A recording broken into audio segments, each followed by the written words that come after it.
The most painful betrayals always come from the people we've given everything to. For 26 years, I devoted my life to my son Kieran. I sacrificed my career as an architect, my social life, even my marriage, all to ensure he had every opportunity I never did. But last month, when I discovered a stranger passed out in my bathtub during Kieran's supposedly small gathering and found my bedroom door padlocked from the outside, I finally realized my greatest failure wasn't in my career or my marriage. It was believing that love alone could guarantee respect. Before we jump back in, tell us where you're tuning in from, and if this story touches you, make sure you're subscribed, because tomorrow I've saved something extra special for you. I never planned to be a single mother. When I met Thalia at 19, I was a promising architecture student with a full scholarship and dreams of designing sustainable communities across the Pacific Northwest. She was a visiting dance instructor from Quebec, vibrant, passionate, and irresistible. Our romance burned hot and fast, and when Thalia discovered she was pregnant through donor insemination, we committed to raising our child together in Meridian Bay, the small coastal town where my grandmother had left me her modest cottage. The plan was simple. Thalia would continue her dance career while I finished my degree. Then we'd balance parenting duties. But 3 months after Kieran was born, Thalia received an offer to join a prestigious dance company in Paris. The opportunity was too significant to refuse. We both knew it. What we didn't anticipate was how thoroughly parenthood would transform our priorities. "Come with me," Thalia had pleaded, packing her suitcase as Kieran slept peacefully in his crib. "We'll make it work, Vega. Paris has excellent childcare." But I couldn't imagine uprooting an infant, abandoning my scholarship and starting over in a foreign country where I didn't speak the language. "He needs stability," I argued. "One of us should stay." The resulting compromise wasn't really a compromise at all. Thalia would go to Paris for just 1 year to establish herself, sending money to support us.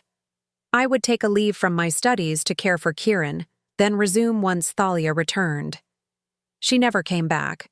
1 year became 2, then 5. Phone. Calls dwindled from daily to weekly to monthly. Child support payments arrived consistently, but maternal visits did not. By Kieran's 7th birthday, Thalia had a new partner and a stepdaughter in France. Our little family in Meridian Bay had become an obligation she fulfilled financially, but not emotionally. I don't blame Thalia, not anymore. We were young, with different dreams, but her departure meant sacrificing the carefully structured future I'd planned. I took night classes while my elderly neighbor, Ms. Alara, watched Kieran. I graduated, 4 years late, with a modified degree in architectural drafting rather than full architecture. Instead of designing innovative structures, I took a job at Halcyon Planning Associates, a local firm that offered steady income and flexible hours for a single parent. Every decision I made centered around Kieran's needs. We couldn't afford the prestigious Celestine Academy, so I volunteered 20 hours weekly at Meridian Bay Public School to secure him a spot in their advanced program. When he showed promise as a cellist, I picked up weekend work digitizing blueprints to pay for lessons with former symphony musician Orion Wells. When he was accepted to Evermore University to study music business, I refinanced my cottage twice to cover what his scholarships didn't. Throughout it all, I told myself the sacrifices were temporary. Someday, once Kieran was established, I would resurrect my architectural dreams. I kept a sketchbook of designs, occasionally updating them, with new sustainability concepts. I maintained my professional license. I nurtured the ember of ambition, however faintly it glowed. Then came the inheritance, so unexpected it seemed almost miraculous. My former professor, Zephyr Montgomery, had no children and few friends. I'd maintained contact with him over the years, occasionally assisting with his research or sending Kieran to help organize his extensive library. In his will, Zephyr left me a stunning vacation property on Lyra Island, 40 minutes by ferry from Meridian Bay. Azure Pines was everything my humble cottage wasn't: spacious, modern, with floor-to-ceiling windows overlooking the Pacific. The property included a main house, guest cabin, and private dock. Appraised at $2.8 million, it represented financial security I'd never imagined possible. "This changes everything," I told Kieran, who had just graduated and moved back home while launching his music production company. "I can sell it and finally open my own sustainable design studio, or keep it as an investment property. The vacation rental income alone could fund my retirement." Kieran's response wasn't what I expected. "Mom, this is perfect timing. Nixon Records just signed that indie band I've been producing. They need somewhere secluded to record their album, and Azure Pines would be perfect." Looking at his excited face, I couldn't refuse. "For how long?" "Just 3 months this summer," he promised. "Then you can do whatever you want with it." I agreed, drawing up a formal 3-month agreement for Kieran to use the property rent-free until September 1st. I even invested $40,000 in converting one of the rooms into a professional recording studio, hiring acoustic engineers to ensure perfect sound quality. The renovation meant delaying my own architectural projects, but Kieran's success seemed worth the temporary setback. September came and went. The band's album wasn't finished. "Just 2 more months," Kieran pleaded. "We're so close to a breakthrough." December arrived with the same story. Then March. Each time I mentioned reclaiming the property, Kieran had a compelling reason to extend the timeline. I acquiesced repeatedly, telling myself I was being supportive. By then, Kieran had effectively moved to Azure Pines, returning to the cottage only for occasional visits.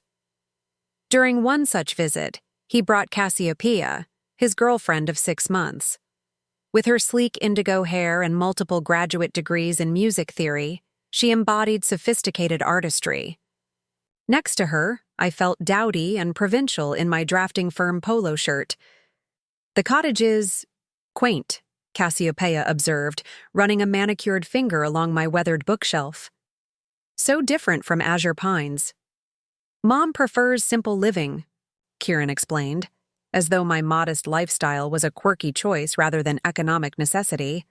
"She's practically allergic to luxury." I swallowed my irritation. "Actually, I'm renovating soon. I've been commissioned to design an eco-conscious community center, and the advance will cover some upgrades." This wasn't exactly true. I'd designed the community center on spec, hoping the town council would approve it. But Cassiopeia's dismissive glance at my outdated kitchen made me defensive. "You should hire Reverie Homes," she suggested. "They renovated my parents' vacation chalet in Whistler. Absolute magicians with limited space." The conversation shifted, but something had changed. For the first time, I felt judged in my own home by my own son. A sense of unease settled in my stomach, a premonition I couldn't quite name. 2 weeks later, Kieran called.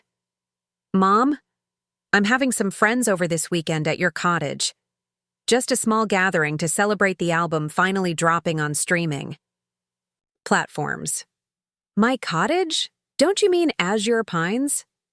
"No, your place. Azure Pines is being used for a music video shoot, and we need somewhere for the after party. Just 20 people, nothing crazy." I hesitated. The cottage barely accommodated 5 comfortably. "Kieran, that's too many for the space." "Mom, this is important. The label executives will be there. If you're worried about the cleaning afterward, Cassiopeia can hire her service. Please?" Against my better judgment, I agreed. "All right, but I'll be there too. I'll stay in my bedroom for privacy, but I want to ensure things don't get out of hand." "Of course," Kieran promised. "You won't even know we're there." The night of the party, I returned from errands to find my driveway and the entire street lined with unfamiliar vehicles. Music pulsed from inside my cottage, so loud it rattled the windows. Empty bottles already littered my front garden, and someone had broken the trellis supporting my 20-year-old wisteria. I pushed through crowds of strangers to find Kieran in the kitchen, mixing drinks with Cassiopeia. Neither seemed surprised by the 40-plus people crammed into my living space. "Kieran, this isn't a small gathering," I shouted over the music. Preparing and narrating this story took us a lot of time, so if you are enjoying it, subscribe to our channel. It means a lot to us. Now back to the story. "This is out of control." He handed me a glass. "Relax, Mom. These are important connections. Everything's fine." "It's not fine. Please lower the music and start winding things down. It's already past the neighborhood noise ordinance time." Cassiopeia exchanged a glance with Kieran. "Maybe you should just go to your room," she suggested. "Creative people need space to celebrate authentically." Fuming but determined to avoid a scene, I retreated to my bedroom. The walls vibrated with bass as I tried to read, unsuccessfully. Around midnight, I went to use the bathroom, only to find a queue of strangers waiting. When I identified myself as the homeowner, they merely shrugged. "Whatever, lady. We all need to pee." I returned to my room, resolving to wait until morning to address this with Kieran. I must have fallen asleep despite the noise because I woke suddenly at 3 a.m. to complete silence. Disoriented, I went to check on the state of my house. My bedroom door wouldn't open. I pushed harder, then realized the problem. Something was blocking it from the outside. Panicking slightly, I pushed with my shoulder, creating enough space to see a padlock looped through a hastily installed hasp on the door frame. Someone had intentionally locked me in. "Kieran," I called, banging on the door. "Kieran, unlock this immediately." No response came. I called his cell phone repeatedly, but it went straight to voicemail.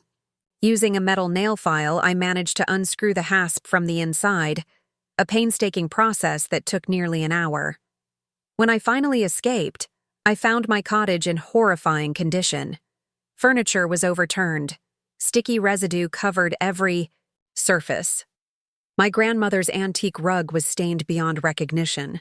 In the bathroom, a stranger slept in my bathtub, surrounded by empty bottles. There was no sign of Kieran or Cassiopeia. I woke the bathroom stranger, who identified himself as a sound engineer from the label. "Where's Kieran?" I demanded. "Left hours ago," he slurred. "Said he needed to get back to Azure Pines for an early meeting.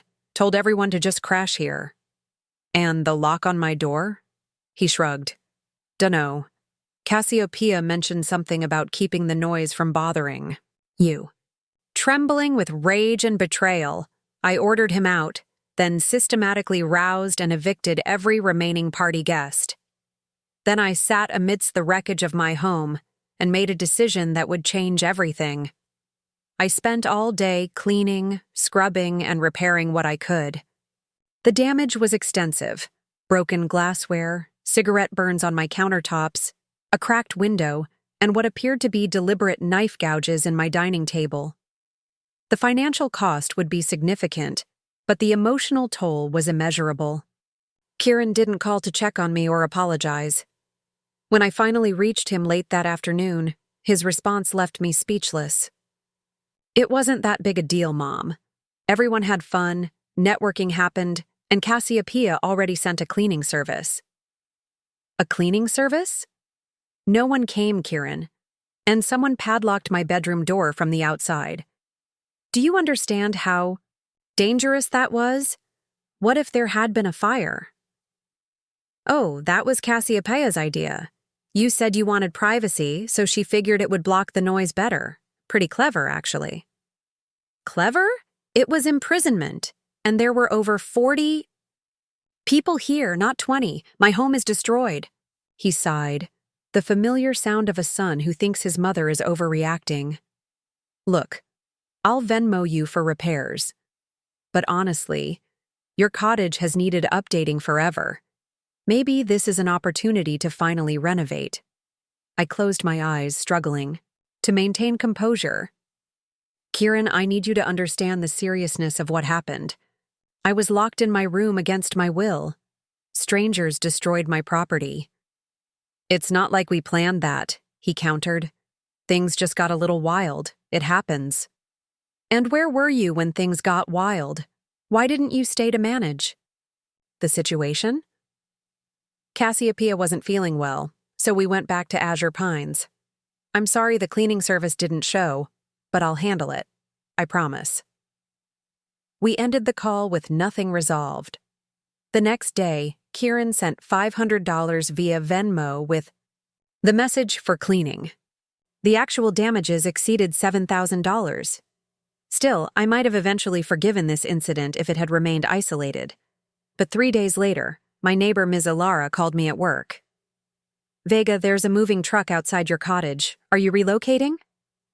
I raced home to find movers loading my furniture into a large truck.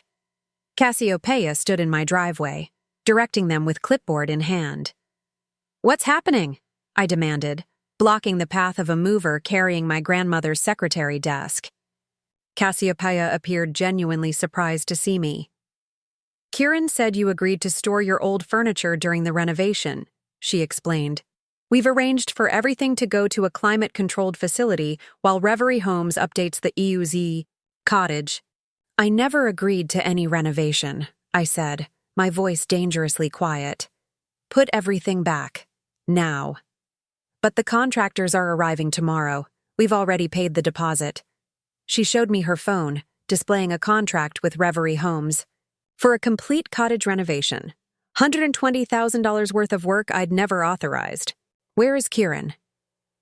At Azure Pines, finalizing the distribution deal. He can't be disturbed. I called the mover's supervisor and, providing proof of ownership, canceled the removal. Then I contacted Reverie Homes and explained the situation. They were sympathetic, but couldn't refund the $30,000 deposit that had been paid from Kieran's account. When I finally reached Kieran that evening, his explanation stunned me. It was supposed to be a surprise, Mom. Cassiopeia and I were going to renovate the cottage as a thank you for letting us use Azure Pines. The label advance came through and we wanted to give back. By removing my possessions without permission? By making decisions about my home without consulting me? We were trying to help. Your cottage is embarrassingly outdated. When the label executives visited, they kept making comments. I was just trying to protect your image. My image? Or yours? What's that supposed to mean? It means you're ashamed of where you grew up, of what I provided for you. That's ridiculous. I appreciate everything you've done. Do you? Because from where I'm standing, it seems like you've developed a profound sense of entitlement to everything I own. The conversation deteriorated from there. Kieran insisted his intentions were good. I maintained that intent couldn't excuse such boundary violations. We ended the call unresolved, with Kieran promising to come by the next day to discuss things calmly. He never showed. Instead, Cassiopeia appeared with a contract she'd drafted herself, a proposal for me to legally transfer ownership of Azure Pines to Kieran in exchange for a complete renovation of my cottage. The document described the arrangement as formalizing the existing verbal agreement regarding the property. There is no verbal agreement, I said, handing the contract back to her. Azure Pines is mine, and Kieran's permission to use it was temporary. Cassiopeia's professional demeanor slipped. Kieran has invested significant resources into that property. The recording studio alone adds immense value. He's built his entire business around that location. That was his choice, not mine. And the studio was my investment, not his. Vega, she said, using my first name for the first time. Be reasonable. Kieran's career is taking off. The label is expanding his production company. He needs Azure Pines as his headquarters. And what about my needs? My plans for the property? She dismissed this with a wave. What plans? You've done nothing with it for over a year. Let's be honest. At your age and in your position, what would you even do with a multi-million-dollar property? Kieran is making something meaningful happen there. The condescension in her voice crystallized everything I'd been feeling. For the past year, I'd allowed Kieran to commandeer my inheritance, deferring my own dreams yet again. I'd told myself it was temporary, just another sacrifice for his benefit. But now I understood. Kieran and Cassiopeia didn't view Azure Pines as my property at all. In their minds, it already belonged to them. That night, I drove to Azure Pines, unannounced. The gate code had been changed, but I still had the property keys. What I discovered inside transformed my pain into resolve. Azure Pines had been completely reimagined. The serene vacation home was now a buzzing hub of activity. The guest cabin housed audio engineers. The dock featured a new boat I'd never seen. The kitchen had been remodeled with commercial-grade appliances, and a sign reading Nixon Records hung over the entrance. Most disturbing were the architectural plans spread across what had once been my desk. They detailed an extensive expansion of the property, adding a second story, constructing additional cabins, and converting the waterfront area into an outdoor performance venue. The projected cost exceeded $5 million, with construction scheduled to begin in 1 month. I found Kieran in the recording studio, headphones on, mixing tracks. When he saw me, his expression shifted from surprise to defensiveness. "How did you get in? The gate code?" "I still own this property, Kieran. The real question is why you changed the code without informing me." He removed his headphones. "We've had some equipment theft issues. Security protocol." "And these expansion plans? Were they also security protocol?" He glanced at the architectural drawings and had the decency to look uncomfortable. "Those are just preliminary ideas. Nothing's been finalized." "The construction contract on your desk says otherwise, signed last week, with a start date next month." "I was going to discuss it with you." "The way you discussed locking me in my bedroom? Or removing my furniture? Or the fact that you've essentially stolen my property and turned it into a commercial venture without my consent?" "Mom, be reasonable. I haven't stolen anything. We're family. What's yours is mine, right? That's what you always said." "I said that about cookies and toys, Kieran, not multi-million-dollar properties." "Look, the label is expanding. They're making me head of artist development for the Pacific Northwest Division. This location is perfect for what we're building. You have to understand how important this is." "I understand perfectly. Your career matters. Your ambitions matter. What about mine? Did you know I turned down a partnership at Halcyon because I plan to start my own design firm using this property as collateral for a business loan?" He appeared genuinely shocked. "You never mentioned that." "Because you never asked. You assumed I had no plans, no dreams beyond supporting yours." Kieran leaned forward, adopting the calm, reasonable tone he'd perfected over years of getting his way. "Mom, let's work something out. What if we formalize a rental agreement? You'll get steady income, and I'll have the stability I need for the label." "No," I said simply. "I want you out of Azure Pines. You have 30 days to vacate the property and remove all your equipment." "You can't be serious. Where am I supposed to go? What about the label? The band's recording here?" "That's not my concern. You made business commitments based on property you don't own. That's poor planning on your part, not an emergency on mine." "Mom, please," he tried again. "I understand you're upset about the party. I messed up.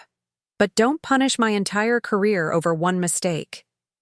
I looked at my son, this stranger who resembled the child I'd raised, but somehow lacked the fundamental respect I thought I'd instilled. "This isn't about punishment, Kieran. It's about consequences. For the first time in your life, you're facing the natural outcome of your choices." As I turned to leave, Cassiopeia appeared in the doorway, clearly having overheard our conversation. "This is ridiculous," she spat. "You're destroying everything Kieran has built because your feelings are hurt? How petty can you be?" I regarded her calmly. Interesting perspective from someone who locked an elder in her bedroom during a party. That was for your own good. You were interfering with important networking. Then consider this eviction for Kieran's own good. Perhaps struggling a bit will build the character he clearly lacks. I left them standing there, mouths agape. As I drove back to my cottage, a weight lifted from my shoulders. The burden of endless sacrifice finally set down. For the first time in 26 years, I had chosen myself. The 30 days that followed were warfare. Kieran and Cassiopeia launched a multi-pronged attack designed to break my resolve. First came the emotional manipulation. Kieran brought photos from his childhood, reminiscing about how I'd always supported his dreams. "You were my rock," he said tearfully. "What happened to that mom who would do anything for me?" She grew up, I thought, but didn't say. When sentimentality failed, they escalated to family pressure. They contacted Thalia in Paris, convincing her to call me for the first time in years. "Vega," she said in her still familiar French-Canadian accent. "Kieran tells me you're threatening his career over some petty dispute. That doesn't sound like you." "It's not a petty dispute, Thalia, and with all due respect, you haven't known what sounds like me for quite some time." Next came legal intimidation. Cassiopeia's cousin, a first-year law student, sent an official-looking letter claiming that Kieran had established squatters' rights to Azure Pines and could claim adverse possession. I forwarded it to Zephyr Montgomery's attorney, who responded with a cease and desist so comprehensive it silenced that avenue of attack. Their final strategy was to suggest I'd lost mental capacity. Kieran began circulating concerns to family, friends that I was showing signs of cognitive decline and paranoid behaviors. He even scheduled an appointment with a geriatric specialist to evaluate me for early-onset dementia, forging my signature on the referral form. I discovered this only when the doctor's office called to confirm. Throughout it all, I remained steadfast. The property would be vacated by the deadline, or I would begin formal eviction proceedings. I changed the locks on my cottage and installed security cameras to prevent further unauthorized entry. I documented everything, creating a paper trail of their manipulation and boundary violations. Meanwhile, I formulated a plan. Something Cassiopeia had said during our confrontation kept echoing in my mind. "At your age and in your position, what would you even do with a multi-million-dollar property?" The question revealed their fundamental misunderstanding. They saw me as a supporting character in Kieran's story, a mother whose purpose ended when her child achieved independence. They couldn't imagine me having ambitions beyond his success. It was time to correct that misperception. First, I met with my former professor's attorney to review Zephyr's will. As I suspected, there were no restrictions on how I used the property. Next, I contacted my former colleagues at Halcyon Planning, including Lyra Castillo, who had recently left to establish her own sustainable architecture firm. Finally, I reached out to the Meridian Bay Town Council about my community center design. 3 days before Kieran's eviction deadline, I invited him and Cassiopeia to meet me at Azure Pines. When they arrived, they found me sitting at the dining table with a stack of folders and a calm smile. "Have you reconsidered?" Kieran asked. "Hopefully. Because we've been looking at alternative properties, and there's really nothing comparable in our price range.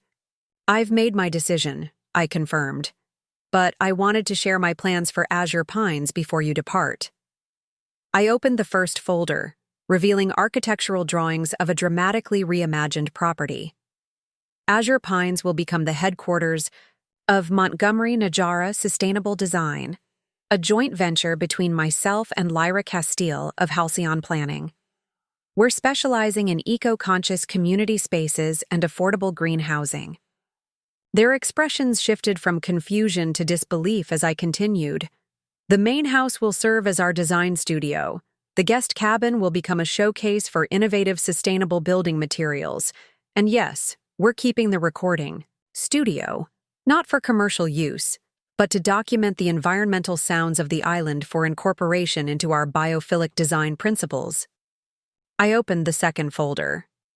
The Meridian Bay Town Council has unanimously approved my community center design, with construction beginning next month. Montgomery Najara will oversee the project, establishing us immediately as the region's premier sustainable architecture firm. You're starting a business? Kieran asked incredulously. At your age? I'm 51, Kieran, not 91. And I've been an architect longer than you've been alive. The only thing that delayed my professional ambitions was raising you. Single-handedly. Cassiopeia scoffed. This is clearly impulsive. You have no business experience. No startup capital. I opened the third folder. Actually, Zephyr Montgomery left me more than just this property. There was also a trust valued at $1. $4 million, which has remained untouched until now. It will serve as our seed funding. Their faces drained of color as the reality sank in. Not only was I reclaiming Azure Pines, but I had the resources and vision to transform it into something beyond what they'd imagined. But what about my recording contracts? Kieran protested. The label expects me to deliver 3 albums this year. That sounds challenging, I acknowledged. Perhaps you should have secured proper facilities before making those commitments. This is vindictive, Cassiopeia snapped. You're deliberately sabotaging Kieran's career because you can't handle him becoming more successful than you. I regarded her with genuine pity. That perspective reveals more about you than it does about me. I've spent my entire adult life championing Kieran's success, often at the expense of my own. I don't begrudge him achievement. I simply refuse to be exploited by it any longer. So that's it? Kieran demanded. 26 years of being my mother and you're just done? The question struck me as so fundamentally misguided that I almost laughed. Kieran, I will always be your mother. But being your mother doesn't mean I exist solely to facilitate your convenience. It doesn't entitle you to my property, my home, or my dreams. You're an adult now, and our relationship needs to mature accordingly. By throwing me out on the street? Some mother you are. You own a production company that just signed a major label deal. You have resources. You simply don't have my resources anymore. There's a difference. They left in stony silence, convinced I would relent once I came to my senses. But 3 days later, when they had still made no effort to vacate, I arrived. At Azure Pines with Sheriff Orwin and formal eviction papers. The shock on their faces as they were escorted from the property confirmed they had never truly believed I would follow through. That evening, alone in Azure Pines for the first time in over a year, I walked through each room, reclaiming the space. In the recording studio, I found a small notebook Kieran had left behind. Inside were lyrics to an unfinished song. She gave me roots but clipped my wings, her love a cage disguised as safety. Now freedom calls, and I must fly, beyond the limits she created. The words stung, but they also clarified everything. In Kieran's narrative, I was the antagonist, the controlling mother impeding his rightful destiny. He couldn't see that I had never clipped his wings. I had exhausted myself fanning them to help him soar. I closed the notebook and placed it in a box of his remaining belongings. Then I turned to my architectural plans spread across the desk, my wings, long folded, finally unfurling. 3 weeks passed in relative calm. I threw myself into establishing Montgomery Najara Sustainable Design, working alongside Lyra to transform Azure Pines into our professional headquarters. We hired 2 junior architects from Evermore University's sustainability program and secured our first 3 clients beyond the community center project. The property buzzed with positive energy, creative, minds collaborating on designs that would benefit the community, rather than simply extracting profit from it. I had hoped Kieran would use this time for reflection, perhaps gaining perspective on his behavior. Instead, he chose escalation. The first sign came when several of our suppliers suddenly canceled their contracts. The Sustainable Bamboo Flooring Company, the solar panel installer, the water reclamation system specialists, all contacted us within days of each other, apologizing but offering no explanation. When Lyra investigated, she discovered they'd received calls questioning our financial stability and ethical practices. Someone told the bamboo supplier we'd been cited for environmental violations, Lyra reported, bewildered.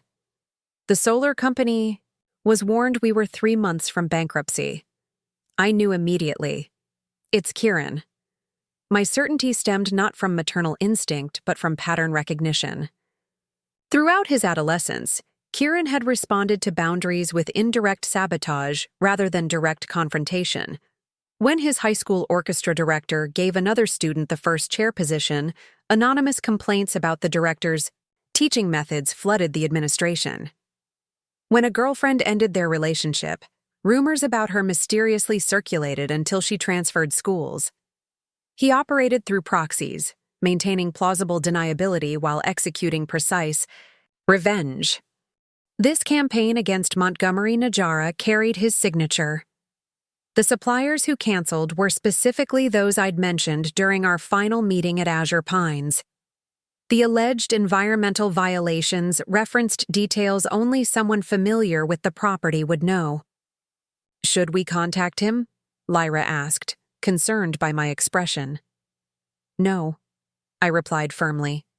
He wants us to react, to call him angry and accusatory without definitive proof. Then he can play victim while continuing to undermine us. Instead, we implemented countermeasures. I contacted each supplier personally, inviting them to visit Azure Pines and inspect our operations firsthand. We opened our financial records to demonstrate our solvency. We secured alternative suppliers and diversified our vendor relationships to reduce vulnerability. Most importantly, we documented everything. Each canceled contract, each rumor, each unusual occurrence.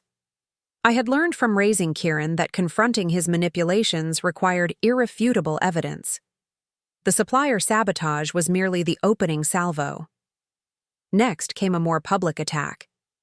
Meridian Bay's community newspaper, the Coastal Chronicle, published a letter to the editor expressing grave concerns about the proposed community center design.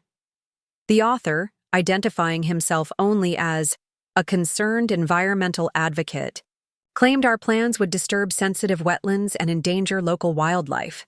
The allegations were demonstrably false. Our design specifically incorporated wetland restoration and enhanced wildlife corridors. But they triggered exactly what Kieran intended: a mandatory environmental review that delayed the project by 6 weeks. The letter wasn't written by Kieran. The prose was too polished, the environmental jargon too precise. Cassiopeia, with her multiple graduate degrees, was the obvious author.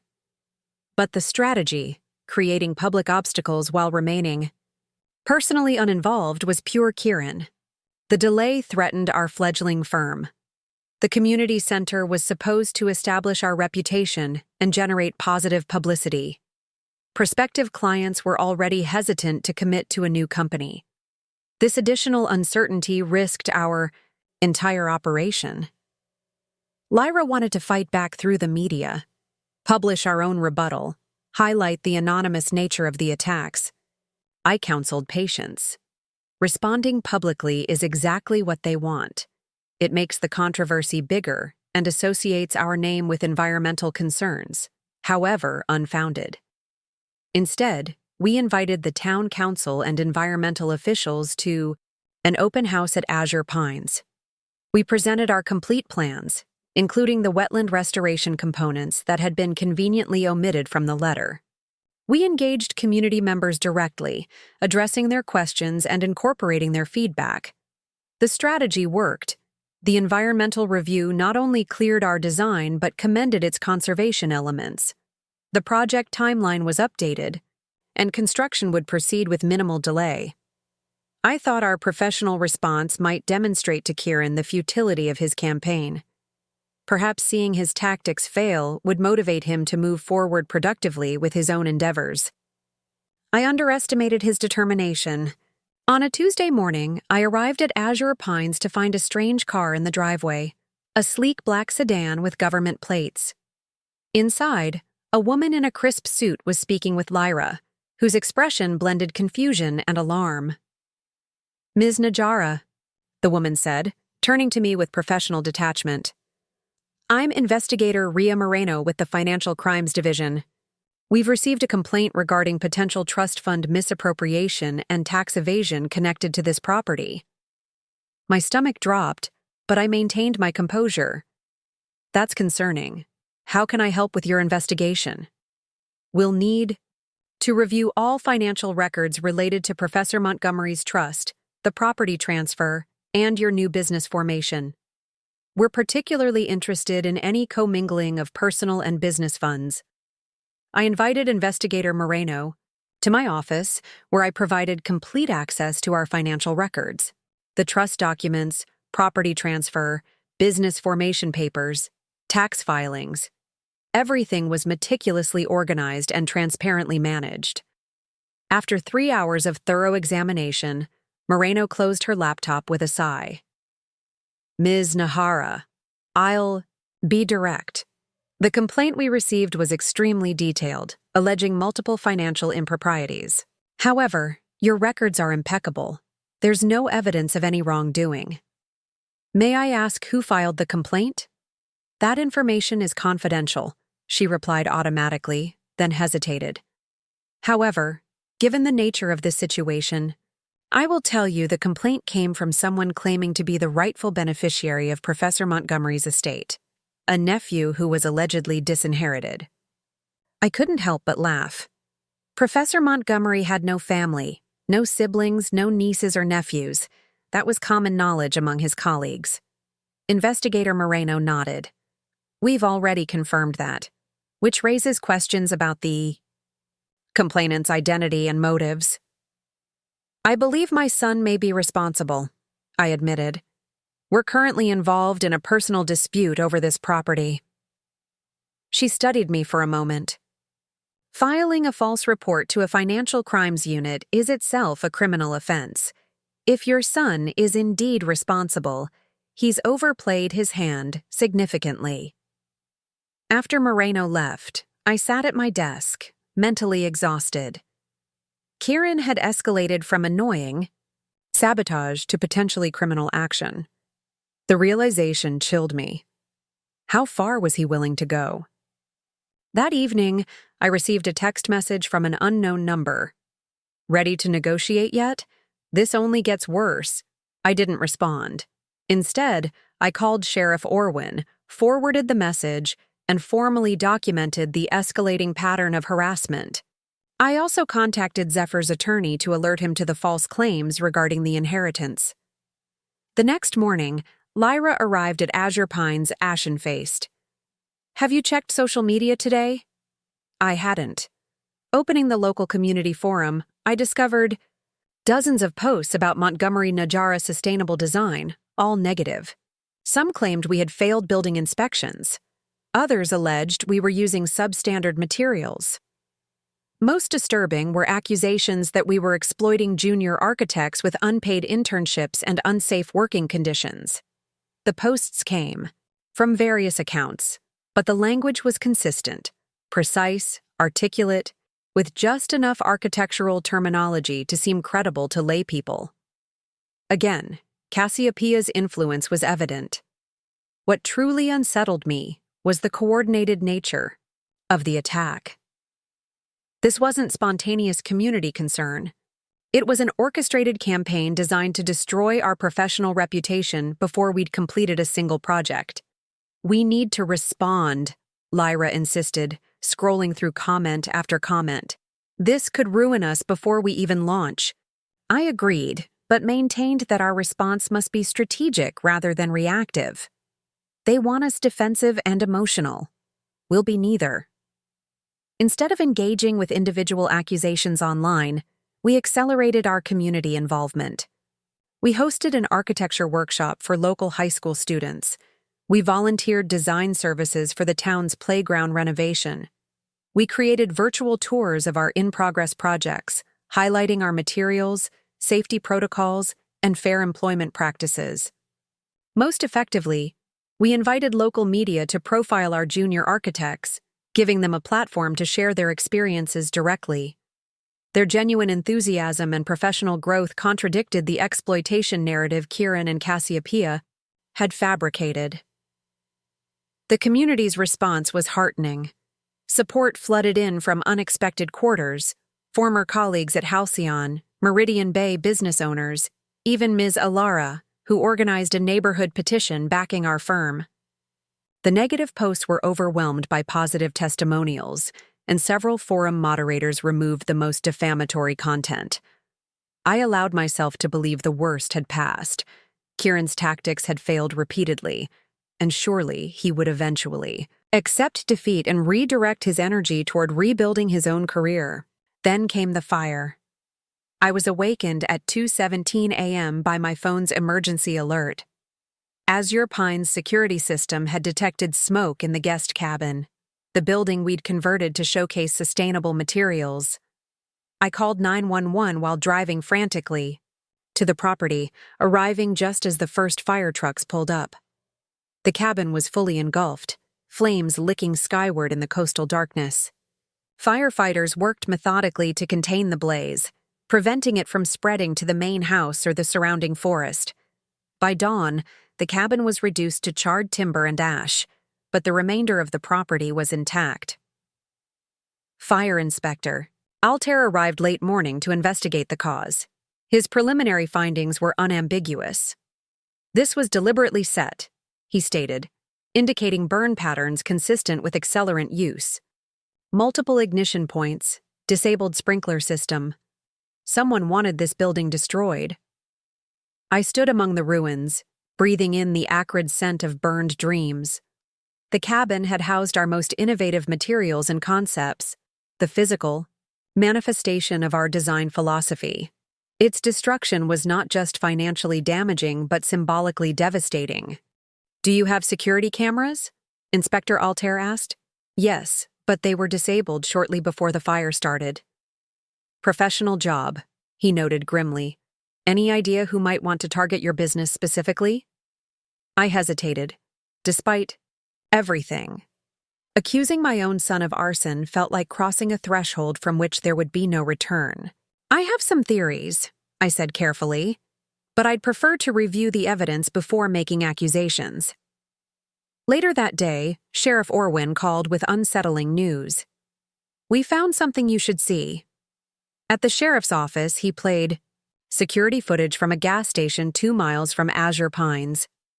The timestamp showed 1:42 a.m., approximately 30 minutes before the fire. A hooded figure purchased a gas can and filled it, paying cash. The image quality was poor, but the person's build and movements were distressingly familiar. "This isn't conclusive," Sheriff Orwin cautioned. "We can't positively identify the individual from this footage alone." I nodded numbly. "I understand." "Ms. Najara," he continued gently, "given the escalating nature of these incidents, I recommend you consider a restraining order against your son. Even if we can't prove he set the fire, the pattern of harassment is clear." I left the sheriff's office in a daze, grief and anger warring within me. The evidence wasn't definitive, but my maternal instinct, the same instinct that had recognized Kieran's cry at 3 months old, that had sensed his fevers before they spiked, that had always connected us across any distance, told me with sickening certainty my son had become an arsonist rather than accept the word no. That evening, as I sat amid the surviving architectural plans in Azure Pine's main house, my phone rang. Kieran's number appeared on the screen, the first direct contact since the eviction. "Hello," I answered, my voice steady despite my churning emotions. "Mom," he said, his tone carefully calibrated to convey concern. "I just heard about the fire. Are you okay?" "I'm unharmed. The guest cabin is destroyed." "That's terrible. Do they know what caused it?" The calculated innocence in his voice made my skin crawl. "The fire inspector believes it was arson." "Arson? Who would do something like that?" "Someone who couldn't accept losing what they believed they were entitled to." A pause. You don't think I had anything to do with this, do you? Did you, Kieran? Of course not. I can't believe you'd even suggest that. Sure, I'm upset about the eviction, but I would never resort to property destruction. I closed my eyes, remembering the security footage, the hooded figure with my son's distinctive gait. Then you won't mind providing your whereabouts for last night between 1 and 3 a.m. I was home asleep. Cassiopeia can confirm that.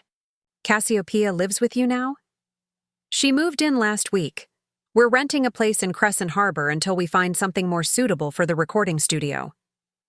Another calculated detail, establishing both an alibi and the implication that they'd moved on from Azure Pines.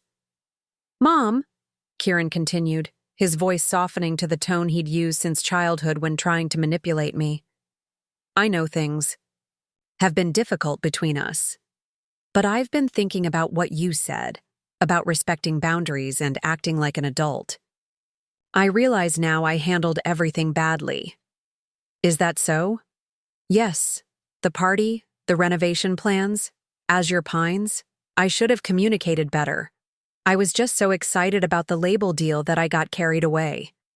The sudden contrition rang, hollow after weeks of escalating sabotage.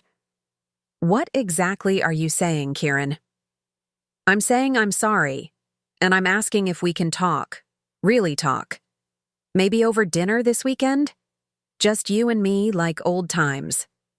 The invitation was so perfectly timed, just after the fire, before any potential evidence might conclusively link him to it, that it could only be strategic. Kieran wanted to establish a reconciliation narrative before accusations could solidify. I'll consider it, I replied noncommittally. I need to focus on addressing the fire damage right now. Of course. Take whatever time you need. I'm here when you're ready. After ending the call, I sat motionless, processing what had just occurred. Kieran wasn't seeking genuine reconciliation. He was attempting to neutralize me as a threat. By initiating contact and expressing remorse, he established himself as the reasonable party working toward resolution. If I subsequently accused him of arson, I would appear vindictive, unwilling to accept his olive branch. The manipulation was so transparent that it might have been comical if it weren't so chilling. My son, the child I'd taught to read, to play cello, to treat others with respect, was now applying those same lessons in emotional intelligence to gaslight me. I called Sheriff Orwin and reported the conversation. He's establishing an alibi, I explained, and trying to create a reconciliation narrative that would make any accusations against him seem spiteful. Classic behavior for someone covering their tracks, the sheriff agreed. But it still doesn't give us enough to charge him. That night, unable to sleep, I walked through Azure Pines, cataloging everything Kieran's actions had cost us. Weeks of delays on the community center, canceled supplier contracts, damaged professional reputation, and now a destroyed showcase building. The financial impact approached $300,000, but the psychological toll was incalculable. Yet underneath my grief simmered a realization. Kieran's increasingly desperate measures revealed his fundamental weakness. Despite his intelligence and resources, he couldn't accept changing circumstances. When reality didn't conform to his expectations, he resorted to destruction rather than adaptation. The next morning, I received an email from Nixon Records' legal department.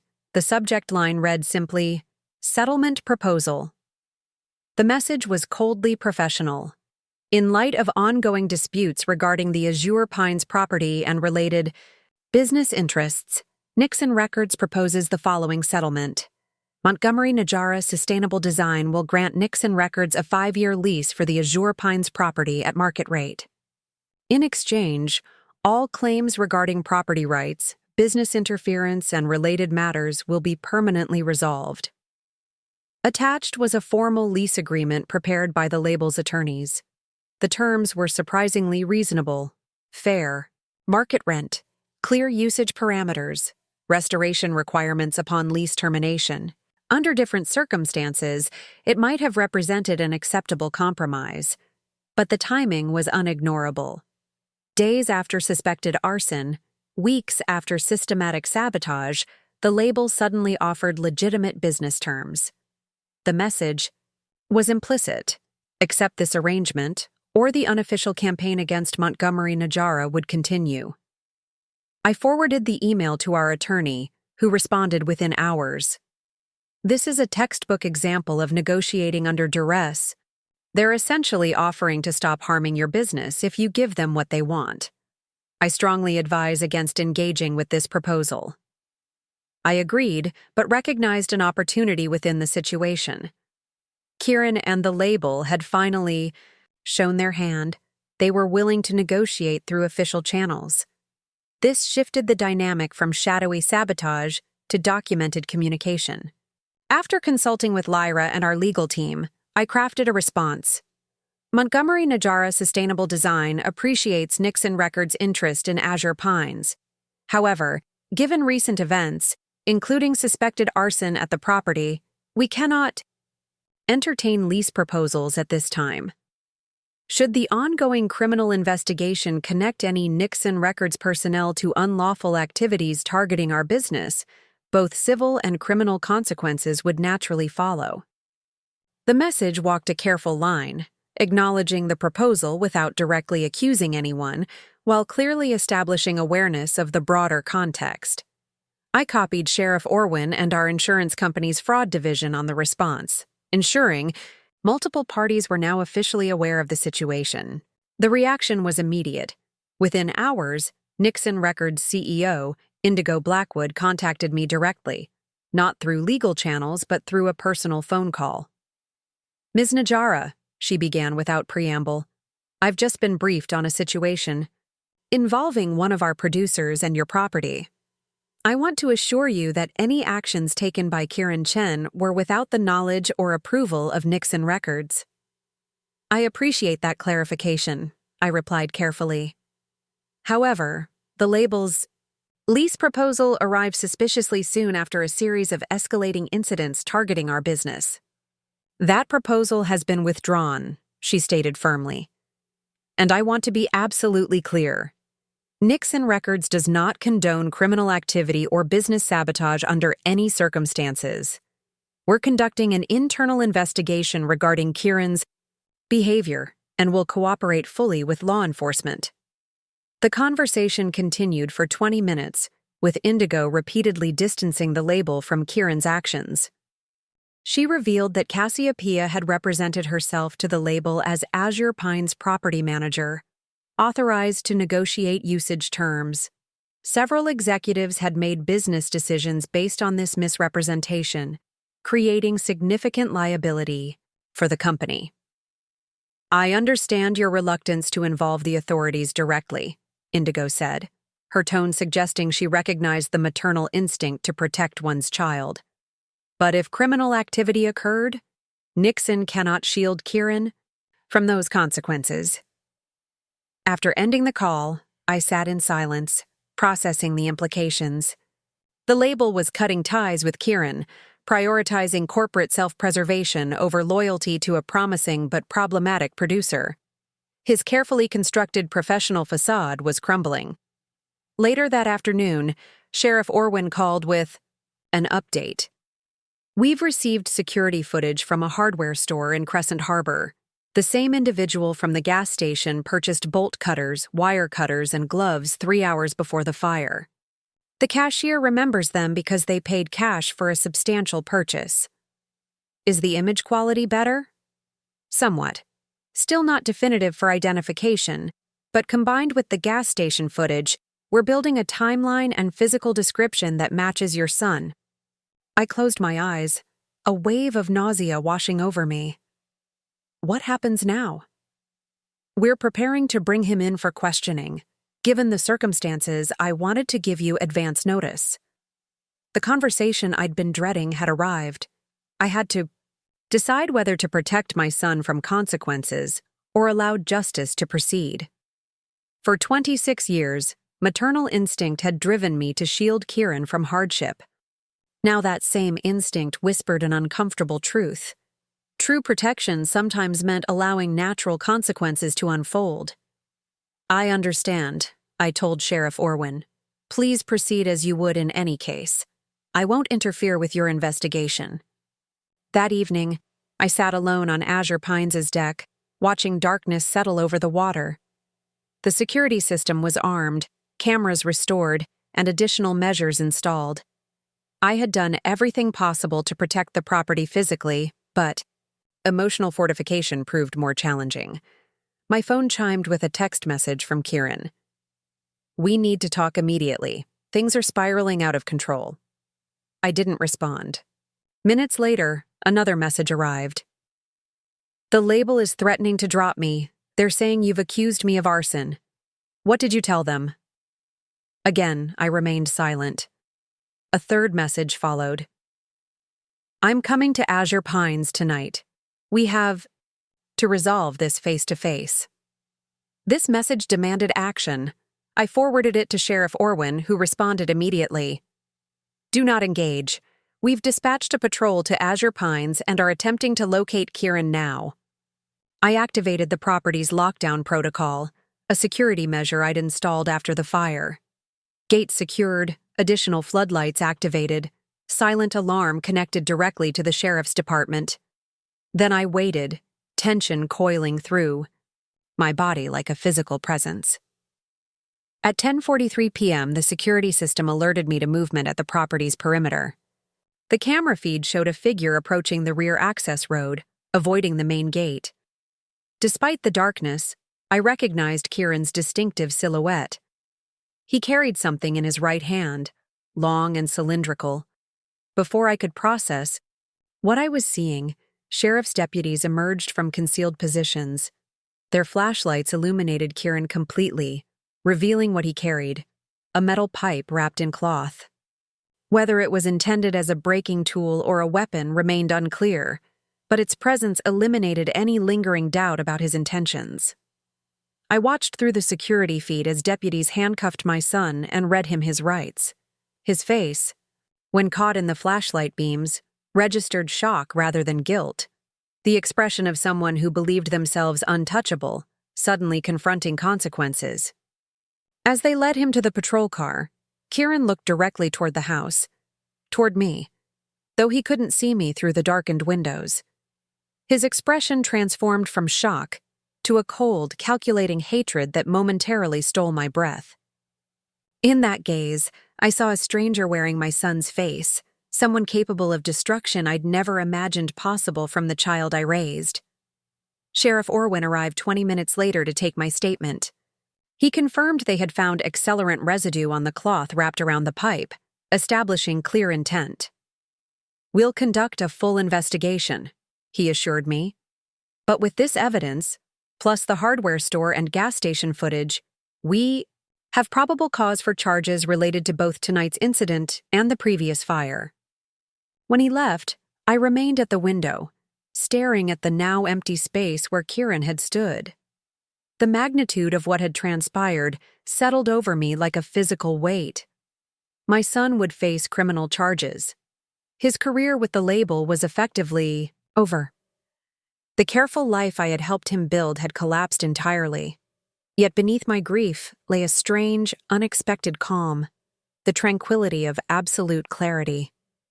For years, I had defined myself primarily as Kieran's mother, measuring my success through his achievements, subordinating my needs to his ambitions. That identity had now been irrevocably altered. The relationship that had structured my entire adult life had transformed into something unrecognizable. In that transformation lay both loss and liberation.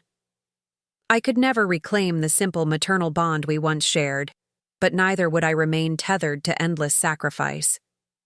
The severing was painful but necessary, like setting a broken bone that had healed incorrectly, requiring re-breaking to function properly again.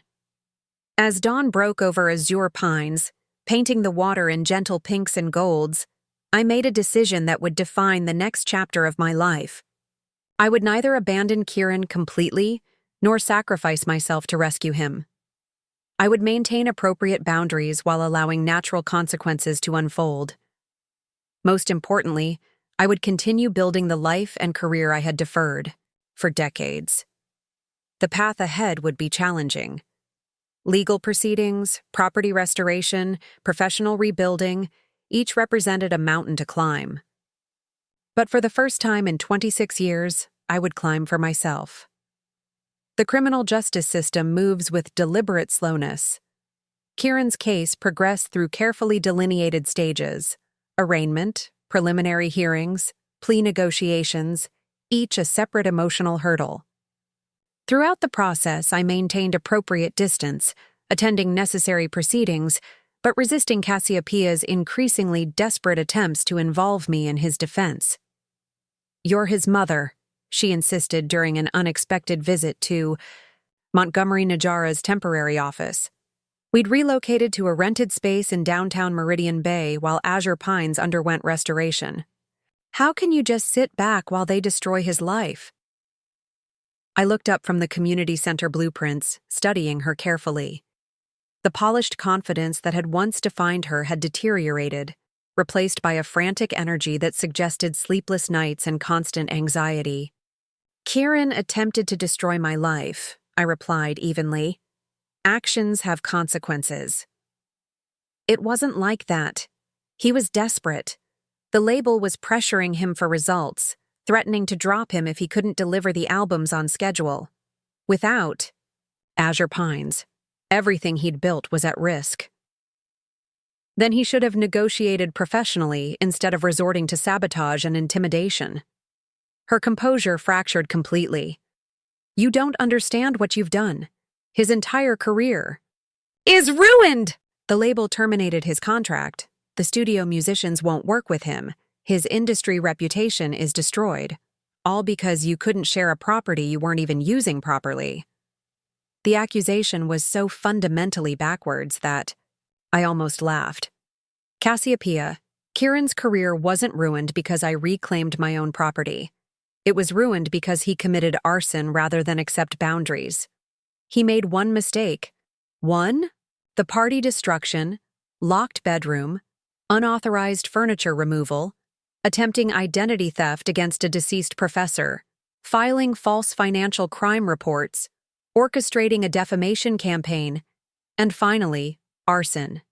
That's a pattern, not a mistake." She collapsed into a chair, mascara tracking down her cheeks. "What do you want me to say? That he was wrong? Fine, he was wrong.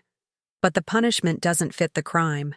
3 to 7 years in prison will destroy everything he could have been." I studied her with genuine curiosity. "You're an intelligent woman, Cassiopeia. 2 graduate degrees, professional accomplishments, obvious talents. Yet you've dedicated yourself to enabling someone who locked his mother in a bedroom and burned down a building when he didn't get his way. Why?"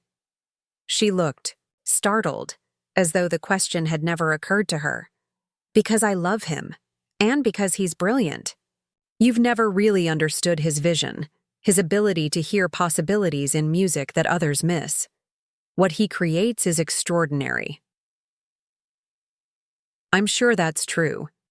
But brilliance doesn't justify cruelty or criminality. Kieran can be both genuinely talented and genuinely responsible for his actions." "So that's it? You'll just let him go to prison?" "I'm not letting anything happen. I'm respecting the legal process. The prosecution has offered a plea deal, 2 years with eligibility for parole after 14 months, plus restitution. Given the evidence, that's remarkably lenient." "And you won't speak on his behalf?" "A statement from the victim could influence the judge toward probation instead of incarceration." I shook my head. Prison may be the first consequence Kieran has ever faced that I can't shield him from. Perhaps that experience will provide perspective his privileged upbringing couldn't. She stood abruptly, gathering her designer bag. With trembling hands. "You're cold. Heartless. No real mother would abandon her child when he needs her most." The accusation would have devastated me months earlier. Now it merely revealed Cassiopeia's limited understanding of maternal love. I haven't abandoned Kieran. I've simply stopped sacrificing myself for someone who views that sacrifice as an entitlement rather than a gift. After she left, Lyra emerged from her office, having overheard the conversation. Are you okay? Surprisingly, yes. And it was true. The confrontation had clarified rather than complicated my feelings. I think I've finally understood something fundamental about my relationship with Kieran. What's that? For 26 years, I believed love meant perpetual giving, that good motherhood required endless sacrifice. But that approach created someone who can only take, never reciprocate. Real love must include boundaries to be healthy. Lyra smiled, her eyes reflecting understanding beyond her years. My mother says similar things. She calls it the oxygen mask principle. You have to secure your own before helping others. The metaphor resonated deeply. For decades, I'd been slowly suffocating, believing maternal devotion required accepting breathlessness as normal. Now, with each boundary established and maintained, I was finally securing my own oxygen mask. 2 days later, Kieran accepted the plea deal. His sentencing hearing was scheduled for the following month, with incarceration to begin immediately afterward. I attended the hearing, sitting quietly in the back row, observing rather than participating. When asked if he wished to make a statement, Kieran rose, his designer suit hanging slightly loose on his frame, evidence of weight loss during pre-trial detention. He turned partially toward me, though his words were directed at the judge. I want to express my sincere remorse for my actions. I allowed frustration and entitlement to overcome my better judgment. The pressure of professional expectations and the fear of failure don't excuse what I did, but they help explain my state of mind. I'm prepared to accept the consequences and use this experience as an opportunity for reflection and growth. The statement was perfectly calibrated, acknowledging responsibility while subtly incorporating mitigating factors. For the first time, I recognized this skill for what it was, not genuine emotional intelligence, but practiced manipulation. Kieran had learned to identify what others needed to hear and provide it convincingly, without authentic internal change. The judge sentenced him according to the plea agreement, 2 years incarceration with possibility of parole after 14 months, plus $284,000 in restitution for property damage and business interruption. Kieran would serve his time at Halcyon Bay Correctional Facility, a minimum security institution 90 minutes from Meridian Bay. As deputies led him from the courtroom, Kieran caught my eye momentarily. His expression contained something I'd never seen directed at me before. A cold assessment, calculating and resentful. The loving child I'd raised was either buried beneath this hardened exterior or had never truly existed beyond my maternal imagination. Outside the courthouse, Thalia waited beside a rental car. She had flown in from Paris for the sentencing, her first visit to Meridian Bay in over 20 years. Age had refined rather than diminished her beauty, silver threading elegantly through her dark hair, fine lines accentuating her expressive eyes. Vega, she said simply, crossing the distance between us with characteristic grace. It's been a long time. It has, I agreed, unsure whether to offer a handshake or embrace. We had once shared everything, a home, a child, a future. Now we were polite strangers connected by a complicated past. Thalia resolved the awkwardness by gently touching my shoulder. I'm sorry about Kieran, about all of this. Thank you for coming. It couldn't have been easy to interrupt your life in Paris. Some interruptions are necessary. She glanced toward the courthouse doors where Cassiopeia exited, red-eyed and unsteady. Is that his girlfriend? Yes. They've been together about a year. Thalia observed Cassiopeia with the perceptive gaze of a dancer accustomed to reading body language. She reminds me of myself at that age, talented but searching for definition through someone else's vision. The insight startled me. I had always viewed Cassiopeia as Kieran's accomplice, never as someone potentially experiencing her own version of what I had endured with Thalia, being gradually subsumed into another person's ambitions. "Would you like to get coffee?" Thalia asked. "I have a few hours before my return flight." We settled in a quiet cafe overlooking Meridian Bay's harbor, the same waters where we had once picnicked with infant Kieran nestled between us. The memory hung unspoken between us as we exchanged surface-level updates about our lives. Thalia had fulfilled her professional ambitions, dancing with the Paris company for 15 years before transitioning to choreography and eventually founding her own contemporary dance school. She had married architect Isabelle Laurent, and they had raised Isabelle's daughter from a previous relationship. "Celeste is studying medicine now," Thalia said, showing me a photo of a poised young woman in a white coat. Nothing artistic in her at all, but absolutely brilliant with science. We're very proud. The ease with which she said "we," the casual confidence in her maternal role, stirred complicated emotions I hadn't expected. While I had struggled alone with Kieran, Thalia had created another family, one apparently free from the dysfunction that had consumed mine. "And you?" she asked. "Beyond the situation with Kieran, how has life treated you?" I told her about Montgomery Najara, about the community center design, about the sustainable housing initiatives we were developing. As I spoke, I realized we had reversed roles. Thalia had once been the career-focused partner, while I had prioritized parenting. Now she spoke warmly of family, while I enthused about professional aspirations. "I always knew you would accomplish remarkable things," Thalia said, her eyes reflecting genuine admiration. "You had such vision, even when we were young." Our conversation flowed more easily than I'd anticipated, decades of separation dissolving, as we rediscovered elements of the connection that had initially drawn us together. When we finally parted, Thalia embraced me with surprising warmth.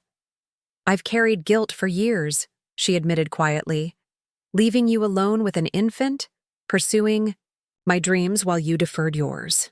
I told myself Kieran would be fine with just one devoted parent, but perhaps children need different perspectives, different models of how to navigate life's disappointments. "We all made choices," I replied, unwilling to assign or accept blame for what had unfolded. Kieran had opportunities and advantages many children don't. He chose his path just as we chose ours. After Thalia's departure, I drove to Azure Pines, where reconstruction of the guest cabin was nearly complete. The new structure incorporated advanced fire-resistant materials, a practical necessity that doubled as a teaching opportunity for clients interested in resilient design.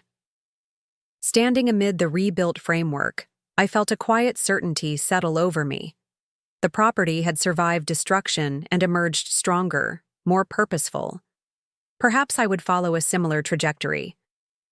The 14 months of Kieran's minimum sentence passed with surprising swiftness. Montgomery Najara Sustainable Design completed the community center to widespread acclaim, attracting clients from across the Pacific Northwest. We expanded to 7 full-time architects and a partnership with Evermore University's sustainability program, providing internships for promising students.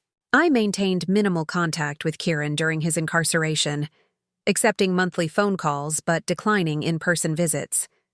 Each conversation followed a similar pattern.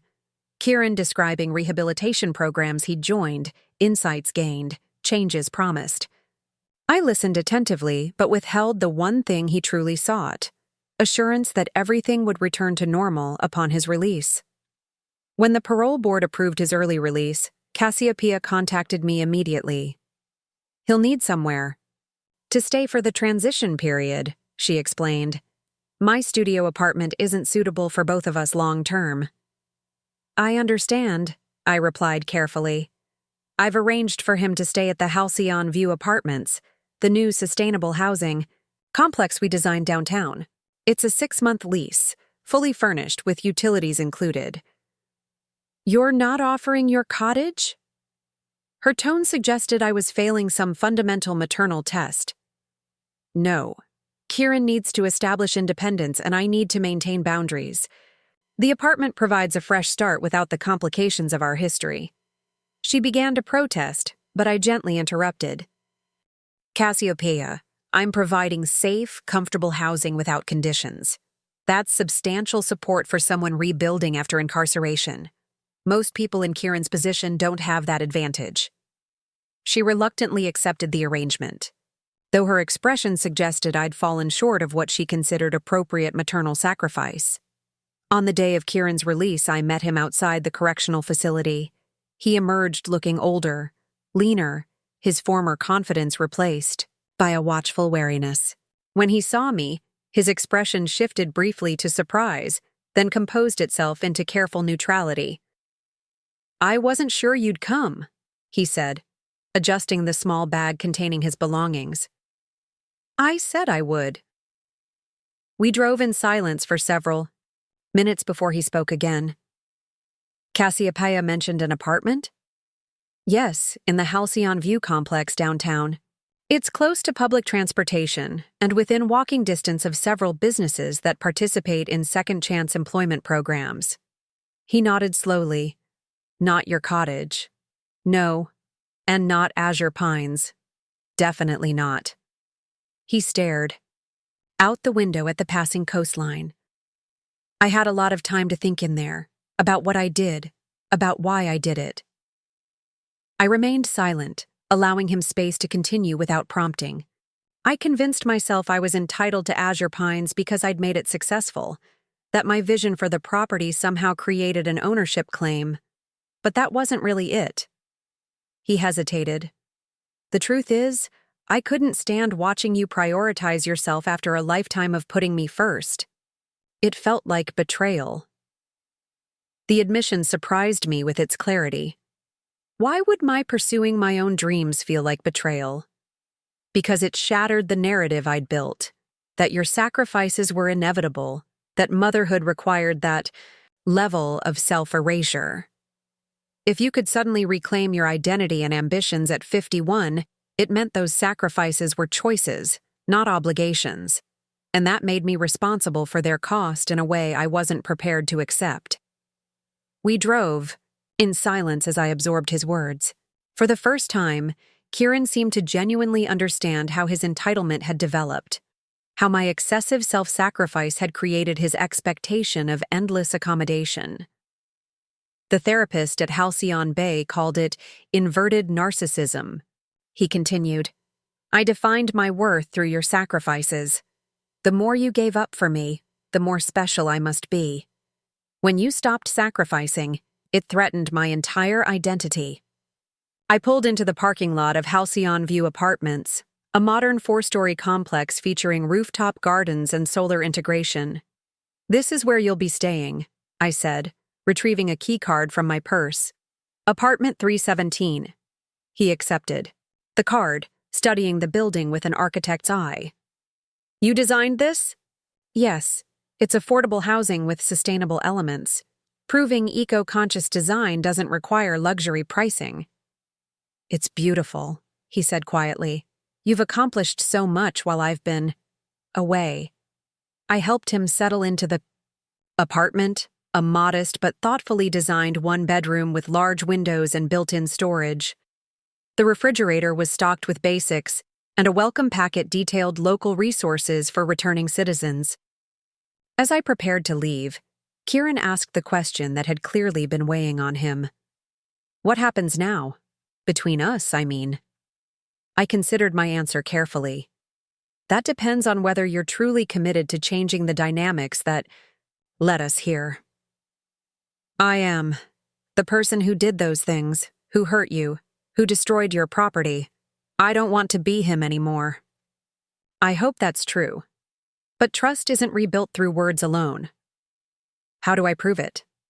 By respecting boundaries, by building your life independently, without expectation that I'll rescue you from difficulties, by demonstrating that you value my well-being as much as your own.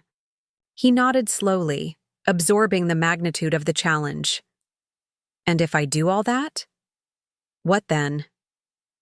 Then we begin building a new relationship, not as mother and dependent child, but as two adults who share history and DNA but maintain healthy separation.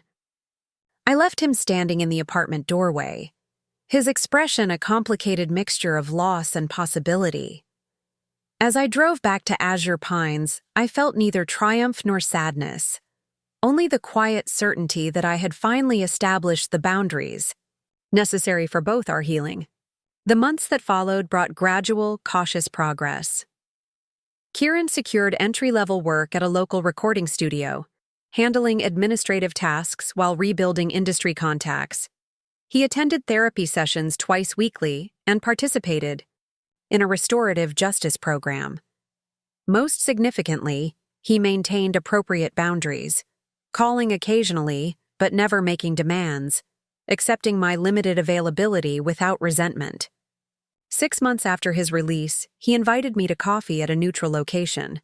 When I arrived, he was sitting at an outdoor table, a leather portfolio beside him. "Thank you for meeting me," he said, rising to pull out my chair, a courtesy he'd never shown before incarceration. After exchanging brief updates about our lives, he opened the portfolio. "I wanted to show you something I've been working on." Inside was a business plan for a small recording studio focused on community youth programs, offering free music production workshops for underprivileged teenagers while maintaining a modest commercial operation on the side. "It's still in the planning stages," he explained. "But I've secured partial funding through a Second Chance Entrepreneur grant, and 2 of my old industry contacts have agreed to serve as mentors." I reviewed the materials, impressed by the thoughtfulness and sustainability of the model. "This is excellent work, Kieran. The focus on community service is particularly meaningful." "That's actually related to something else I wanted to discuss." He took a deep breath. "I've completed the restitution payments for the property damage, but I know that doesn't address the deeper harm I caused. I'd like to offer something more meaningful: regular workshops for the architecture students in your Evermore Partnership program, teaching them how sound behaves in different structural designs, how to create spaces with optimal acoustics." The offer represented something I'd never before received from Kieran, a gift that served my interests rather than his, requiring his effort rather than my sacrifice. "That's a generous proposal," I said carefully.